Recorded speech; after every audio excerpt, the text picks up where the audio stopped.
Hey there, Mike here with Feeling Twisty. I am so thrilled to have my guest today be Nathan Raymond Maingard. I've known him virtually for 8 years, I think. Back when I was sick, laid up in bed, I would watch Nathan's daily Periscopes. Remember that app, Periscope? I think that was better than TikTok Live. But anyway, Nathan, thank you for coming on Feeling Twisty. Welcome from South Africa. Thank you very much, Mike. It's an absolute pleasure to be here, brother. So, you've been a musician, very talented artist. That was one of the things I loved when you would do your Periscopes. You'd play songs by request. And I've been on a journey for these past 8 years, exploring who I am. And I know you have too. So now you've got your own podcast, the We Are Already Free podcast. What do you do there? What do you talk about on that podcast? Well, that's a great question, and I appreciate the journey you've been on as well, as we're all on a journey. I think it's some in different ways and shapes and forms. And I realize over time that so many people in the world right now feel out of place. Like they feel like they Yeah. don't belong. Like they've come here, but maybe I'm in the wrong body. I'm not who I should be. Because the society has these very certain ways that it shows us life should be. And on a very simple level, as an example, you can say like, climb the ladder of commerce and become a very wealthy person and own many cars and yachts, and the women will love you. And like that's the narrative that we're told in our main, like if you turn on the TV or listen to an ad or listen to what pop music is generally, that's the general message, is like that's where we're all meant to be heading to. And there's so many of us who felt for our whole lives like this isn't me, so maybe there's something wrong with me and I'm the problem here. And so my podcast is the reminder or the mantra, the invitation to those sort of cosmic misfits, those misfits from the mainstream who have never been able to fit in, and maybe who have taken that on a bit and gone, well, there must be something wrong with me. And I have conversations with people, beautiful weirdos all over the Oh, world I love from all that. different walks of life who are living authentic lives and are not part of that mainstream narrative of limitation and dis-ease and sort of the impossible goal of being some perfect human within the context of our society. Like that's a limiting story, that our a narrative that our society is telling. We are already free is for those who are ready to remember that, yes, we are already free. And what are the tools, the habits, the practices, the attitudes that can help us to embody that more in our own lives, and therefore in the lives of those around us as well. Wow, I love that. Misfits of the mainstream. That's so cool. That reminds me of Bono's words back at the Grammy Awards decades ago. He got up to accept, U2 got up to accept a Grammy, and all he said was, "Remember, fuck up the mainstream." You know, it, and that always stuck with me. And don't you find that we all get to this point where we start feeling like this doesn't fit right? This isn't the norm. These things that society tells us it has to be like that. We get to this point where like, no, that doesn't fit. That's I don't. Why do I have to do it that way? You tell me that, but why? Why does it have to be this way? And I think we all get to that, don't you? When we start to, and that drives us to dive into who we are and explore that there's more freedom than the world ever told us. Yeah, I mean, I actually, you've reminded me of an experience I had when I was very young. I think I was maybe 10 years old, and I was at what we call a government school in South Africa, which is called, I think, a public school in other Mm-hmm. parts of the world. And I was one of the misfits. I didn't fit into really any clique, any group. I wasn't a cool kid. I wasn't like weird enough for the weirdos. I was kind of just somewhere in between with my little group of fellow misfits who were all like, we didn't have anywhere else to go, so we'd hang out. And I was bullied, as so many of us have been. And the one day, and it's such a cliche thing to say now, but some boys wanted to put me into a locker.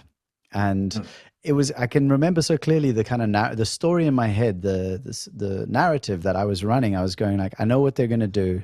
I know that I don't need to be afraid because what are they going to do? They put me in a locker and then what? And then they'll let me out in some time. There was zero panic on my part. I didn't feel like a victim, which is interesting thinking about it Mm. now.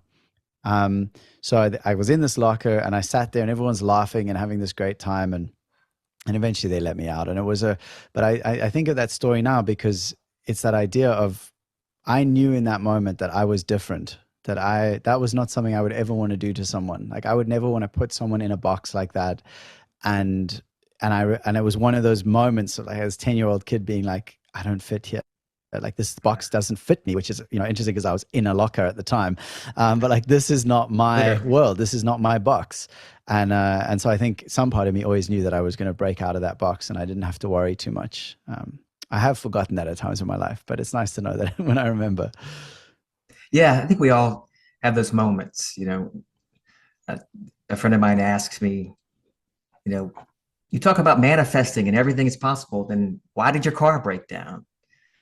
And I said, well, because I didn't check the fluids. I didn't, I think we're our biggest torturers. We put all these pressures on ourselves, especially, and I think you might have, maybe not, but for me, you start a podcast, you start talking about this exploration, and then I was putting all this pressure. Well, I got to be perfect. I've got to say the right things, and I discovered I was putting the pressures back on me of society. Do you ever notice that about you? Oh, definitely.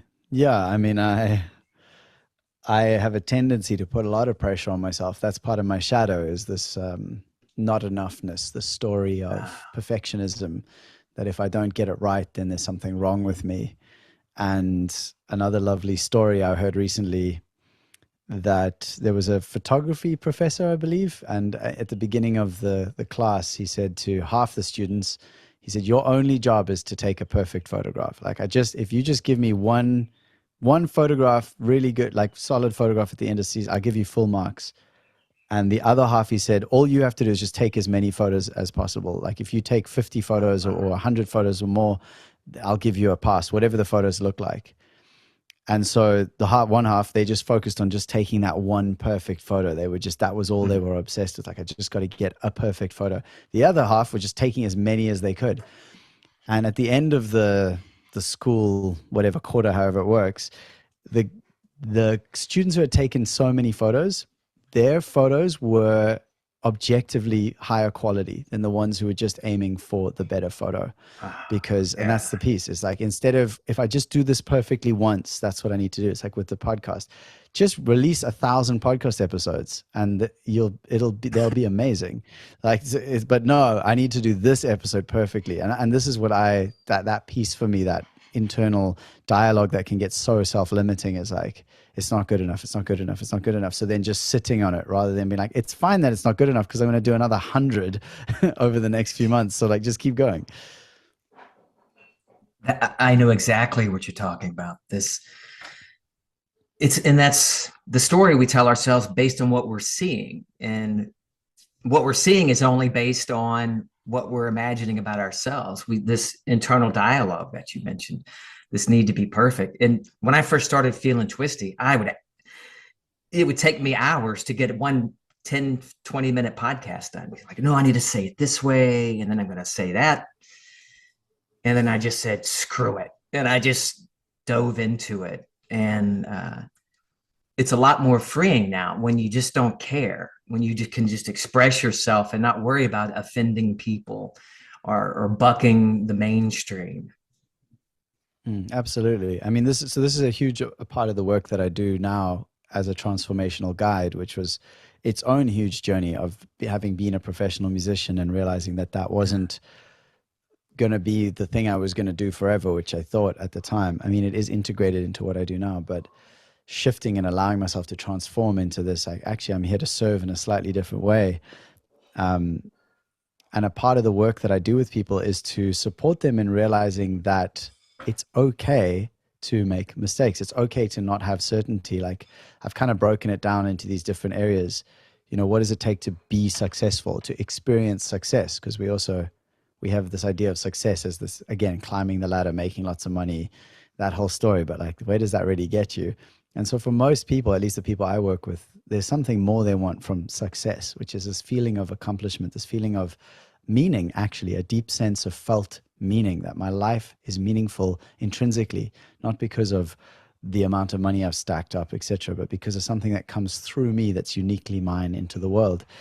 And so it takes these three parts, which is the kind of the energizing of it, the roots. You got to have your roots solid in the ground so you can really be rooted and stabilized from the base, which so many of us miss out on. And then you've got to be willing to envision and to go into a state of envisioning, like, what is it that I dream of in my life? What do I dream that my life might be like if I let go of all these things that are currently holding me back? If I could move beyond these limiting beliefs, these limiting ideas, even these limiting physical experiences, what could that look like? And then finally, we have to engage. And the engagement is that trunk of the tree, is that solid, upright, stable part, which is like the daily habits, the engagement with the outside world, the communities we're in, the people who support us and who we support, like that trunk, that very practical action.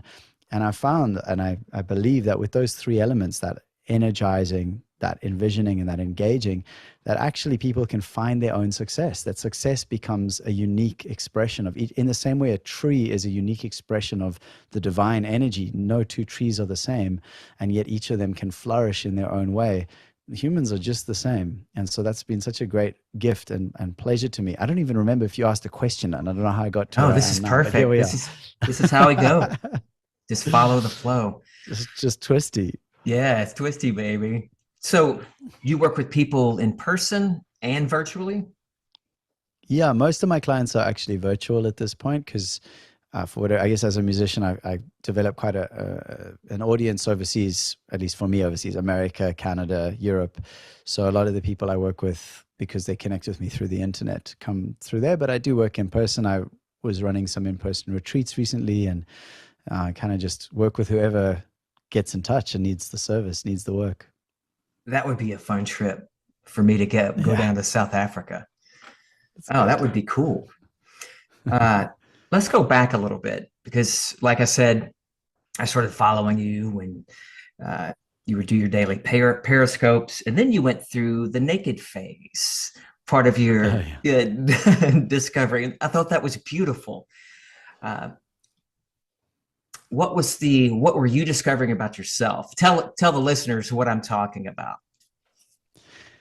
I mean, you mean the podcast, the first podcast I had, the Yeah, Getting Naked with Nate. yeah. Yeah, so which is, and thank you for honoring my name as well, because you've known me for so many years, but you called me Nathan, which is what I go by now. But for many years, I went by Nate. Mm-hmm. And when I first thought of doing a podcast, I've always enjoyed being naked my whole life, and I actually love what nakedness represents because, as is always the case, the physical and the emotional, the physical and the spiritual, they are mirrors of one another. So the word naked, if you look it up as a definition, can mean both physically unclothed and honest and open and authentic. Yeah.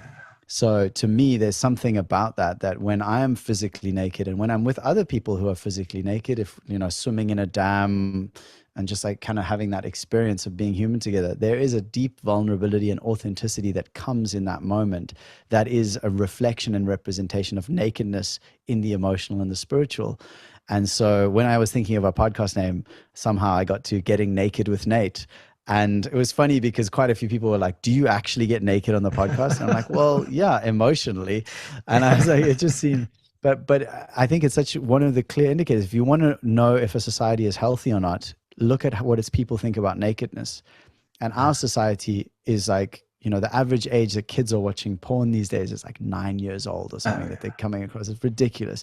And so there's this hypersexualized so-called nakedness, but that's not real. That's not real. That's not really human. It's not what it really is. And yet if I'm going out with some friends or we were going to sit around a fire or go for a swim and I want to take my clothes off, oh my gosh, God forbid this crazy hippie over here wants to take all his clothes off.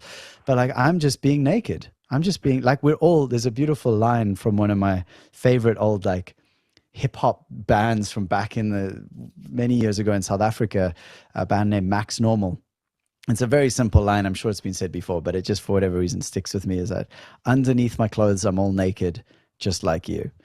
And I just, that line always stayed with me since I was a teenager, of like realizing, what are we hiding from? We're all naked. We're all vulnerable. Mm. We all have an authentic heart, a core that seeks to be expressed and known through life. And so when I created the podcast at that time, it really was a way for me to hopefully invite people to be more naked. Um, and yeah, anyway, the podcast lasted as long as it did, and now I'm happy. We are already free. Feels a little more available for more people. Probably one day we'll get back to being naked. Hopefully.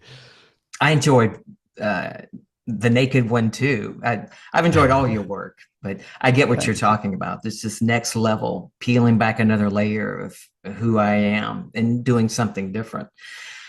I never really thought about that. The society, this whole uh,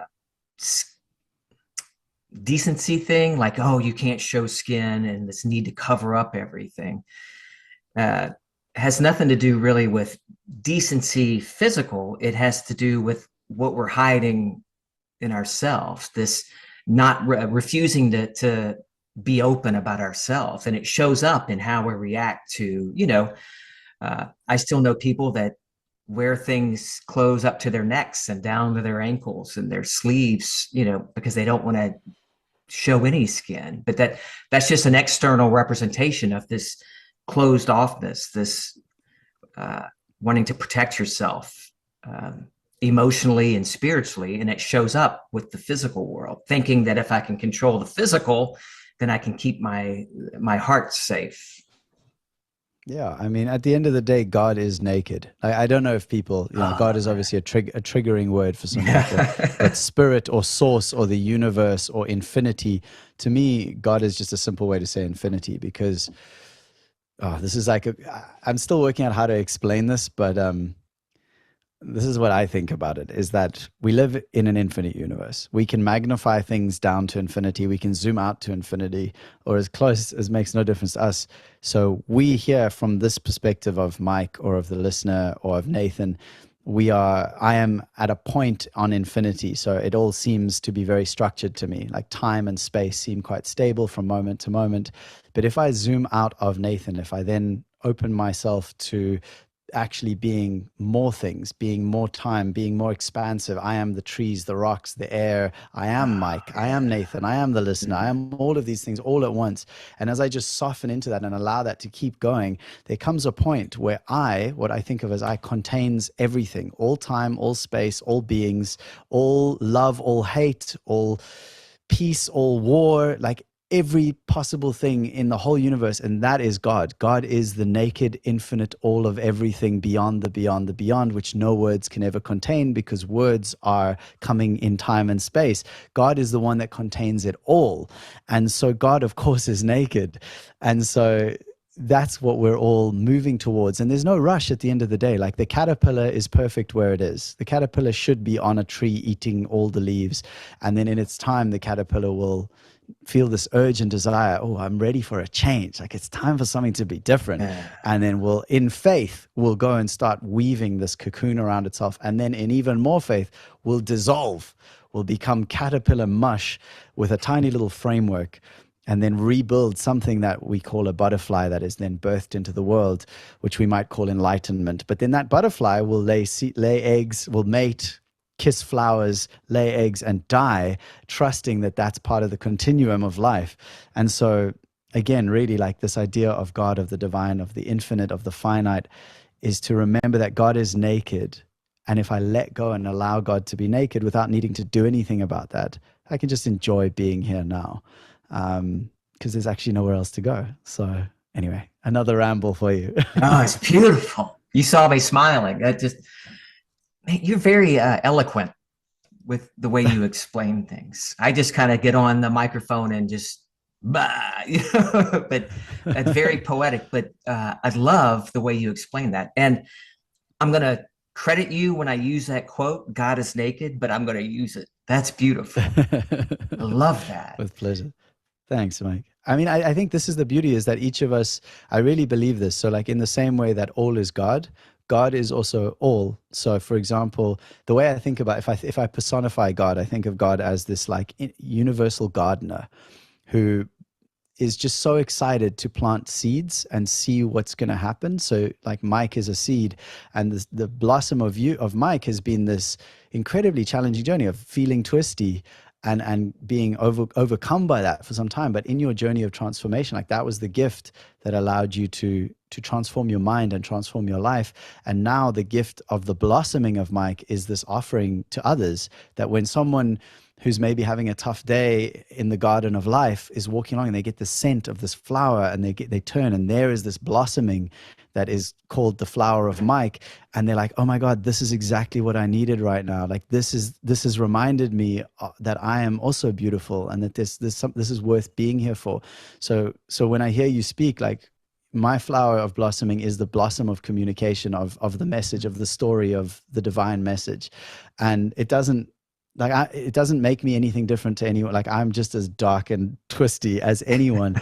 And yet, like, that is my blossoming, is to come through with that message in the same way that, like, by you sharing, even just reminding me that little bit of your story just before we hit record was like, oh, whoa, that's such an important reminder. So that's what we're all here for, is to like enjoy the garden of God together. And God is just there going like, oh, that's such an amazing flower. Like, that's so cool. Wow. You just keep hitting me with these beautiful explanations. I just, well, you're obviously, you're a talented writer.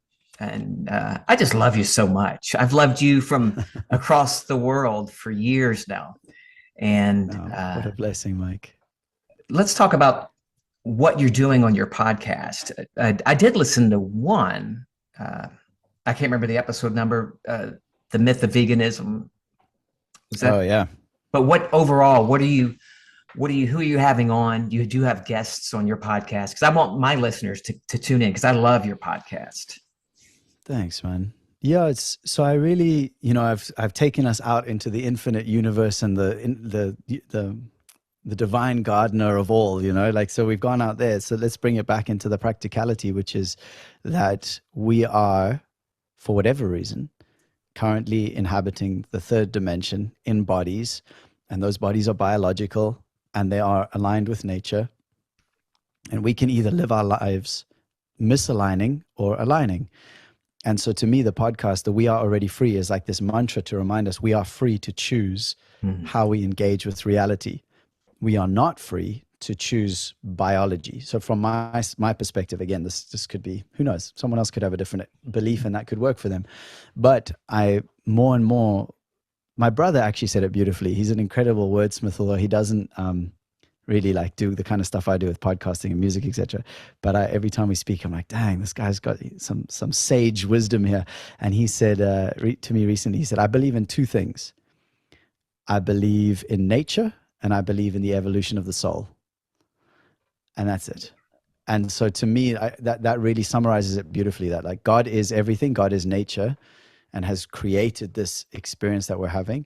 And we can either align with that nature for the sake of our soul's evolution, or we can misalign. And so that's where dis-ease is the discomfort of being misaligned with the nature of reality, of biology.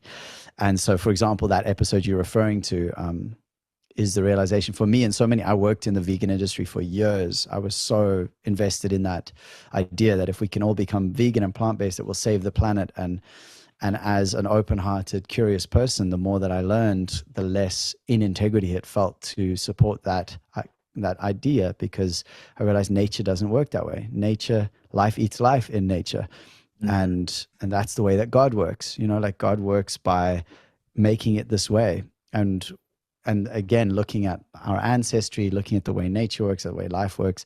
So the podcast is really a way to do three things. Like I've discussed, it's like I want people to realize that they can energize themselves using things like breath work and ice baths and eating better food and all these different kind of ways. I want them to realize that they can envision a life that is aligned with their unique blossoming, like what they came here, what God planted them here to experience. That's the envisioning. And then finally, they can engage. They can find their people. They can have habits that serve themselves and life around them. And so the podcast is lots of different conversations with people from all different walks of life who I believe are embodying aspects of those elements, that they're energized, they're engaged, they're envisioning something really powerful and beautiful. I give you another example. There's a woman named, what's it, Mariah Ganesha, I believe is her name. And she's dedicated herself. She got a lot of value and a massive healing from working with plant medicines in South America, I believe. And so much so that she wanted to give something back eventually. And she was asking these tribes, like, how can I help? How can I help? Like, what can I do to just serve and support the medicine that you're bringing? And they again and again said, we want to be financially independent, because the reality is we think of people in the Amazon or the jungle, many people think of them as like, oh, they're just living with nature. But the reality Right. is right now we're in a society that runs on money. And for these tribes to be independent, they need independent sources of income. And so what Mariah has done is she set up a website called Four Visions that actually buys medicines and crafts directly from these tribes, sells it on the website, and gives back. Like, it's way more than sort of fair trade. Like, these people are getting really being able to be independent because of this kind of work. So again, it's like, if we align ourselves, like, to me, her story is so inspiring, where so many are so hopeless right now. Like, the society's screwed, nature's stuffed, we've destroyed it all, sixth mass extension, it's all heating up, it's the guy I don't agree with is in political power. There's like, the story of the media is so negative, it's so bad. Like, it's, Mm. if you want bad news, turn on the news. Oh, hell Like, yeah. that's how, there's no. So for me, it's like, so many people, even people who are awakening to this beauty of what it means to be alive, are still doom scrolling and just going on Yeah. these sites and these pages where it's just like, oh, you won't believe what the aliens have done now, and the lizard people are now, like the conspiracies or whatever. If you're reading the bad news, it's still the bad news. It's still going to leave you feeling disempowered. So to very lengthily answer your question, the podcast is about reminding the people who are awakening that there are alternatives, that there are people living out there in the world who are doing beautiful work at a very deep level that is worth doing, even if it is the end of the world. It's like, who said it? The best time to plant an apple tree was yesterday, or even if I knew the world would end tomorrow, I'd still plant an apple tree today. I think it was Martin Luther King. I don't remember who said that, but it's worth saying. And so the podcast is a reminder that it's always worth planting a tree, and these are the people doing it, and this is how they're doing it. Maybe how you could do it too. Wow. Yeah, I want the listener to check out that podcast. It's enlightening, it's informative, and it's fun. And you got a great Yeah. voice too. Uh, yeah, I've actually recently shifted to I don't want to label it on what kind of, I hate calling anything a diet. Uh, that goes back to 40 years ago when I had anorexia and starving myself because I was afraid of food, so afraid Mm. of food. I got down to 70 pounds. I was 4'6" or 5 feet, 70 pounds. And starting high school, I was a skeleton Wow. because I was terrified of food.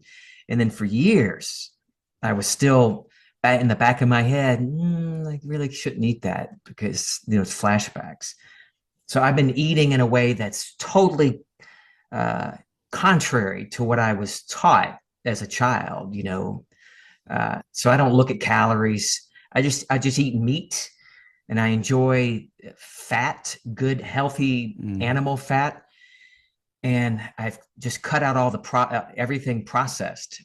I didn't realize how much junk I was eating until I Mm. stopped, and I noticed how often I kept getting up to go to the kitchen. I'm like, damn, I did that a lot, snacking on Yeah. chips, and I have not felt this good in years.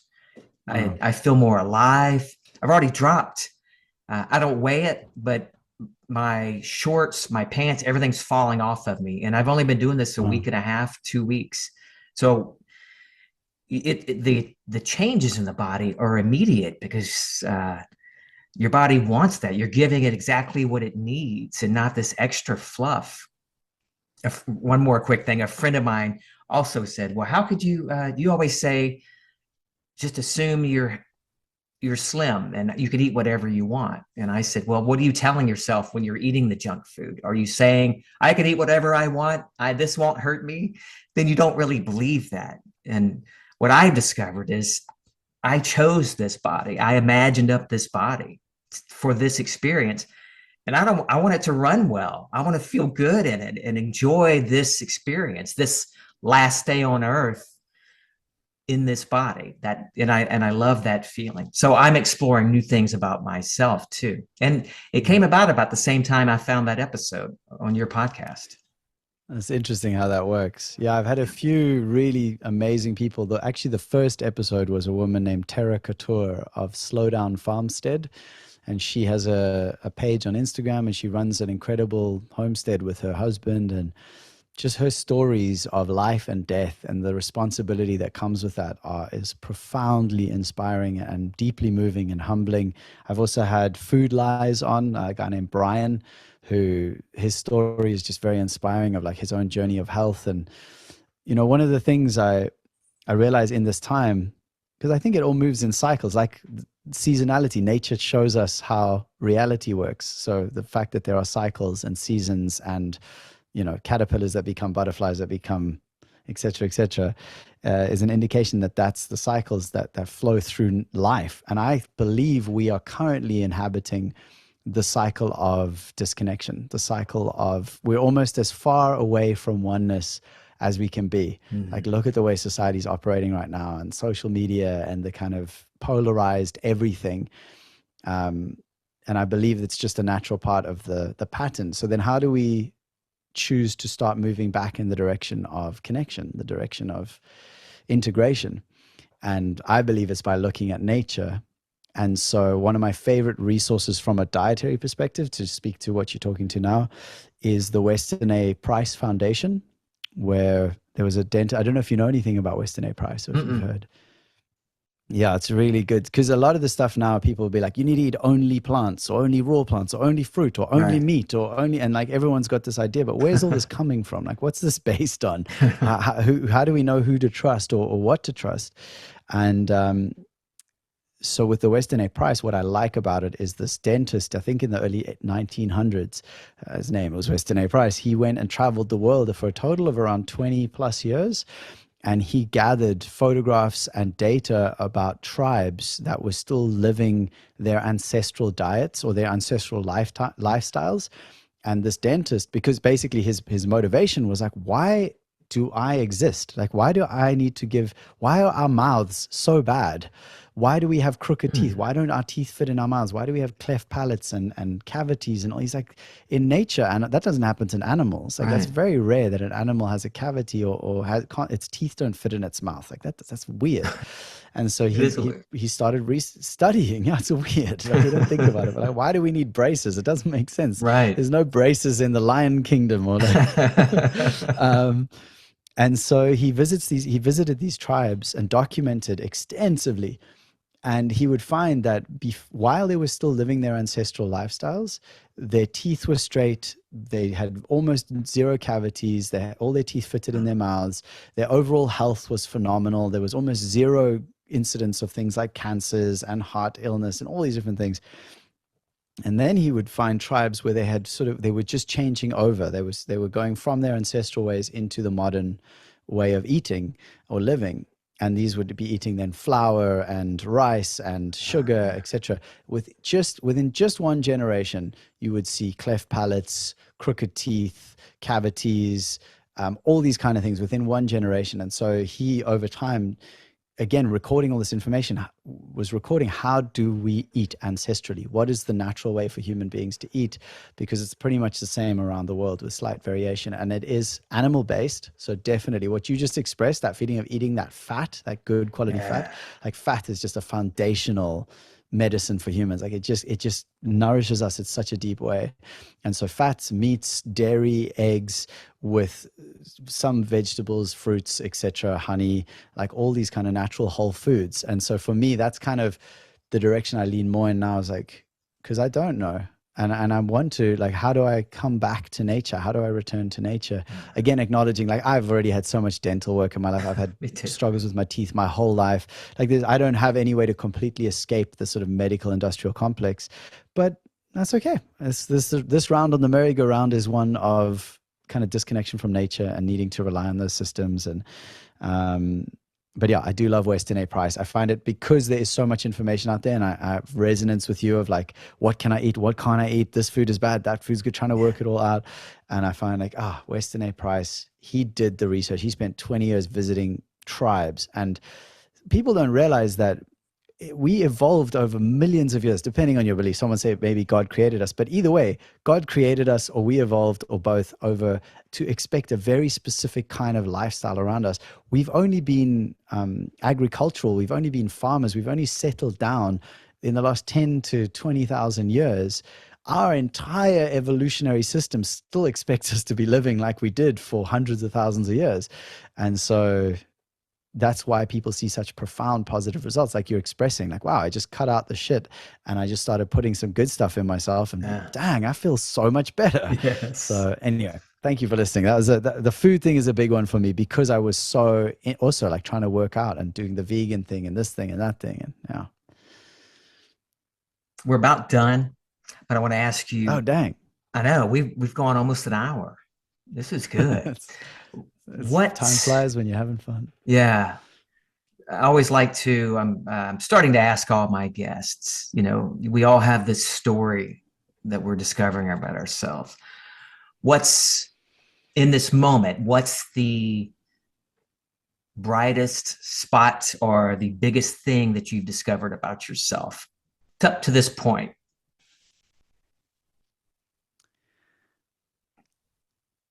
I don't have to do it alone. I'm not alone. That actually the castle of solitude that I built for years, that I built for very valid reasons, because I thought that I needed to heal and be well and be sorted and have my shit together and be all like on it before. So, and then I could go out into the world and people could see me because I wouldn't be such a stuff up. That story isn't true. And that actually we are all in this together. And if I'm brave enough to show people my heart and my vulnerability and my wounds and my shadow and the parts of me that I think are ugly, that there is deep healing there. And then when we come together to heal, whether that's online or in person or in ceremony or just around the fire or going for a swim together, just being together and showing our true selves, that there is this massive relief and release of remembrance that I am enough and we are worthy and we are the medicine and we are, of course, already free. So that's kind of, up to this point, the gift. Perfect way to end this episode. Nathan, I want to thank you so much for coming on. This back when I first started following you, I had no idea I would be doing this, but I knew even then I wanted to connect with you in some way. And here we are. And I love this. And I love you. Thank you. I'm going to put your links and info in the below the podcast so everybody can find you. Uh, Thanks, Nathan. And thank you. Thank you. Thanks for another episode. All of you listeners and viewers, you're the reason I do this. And as always, I love you.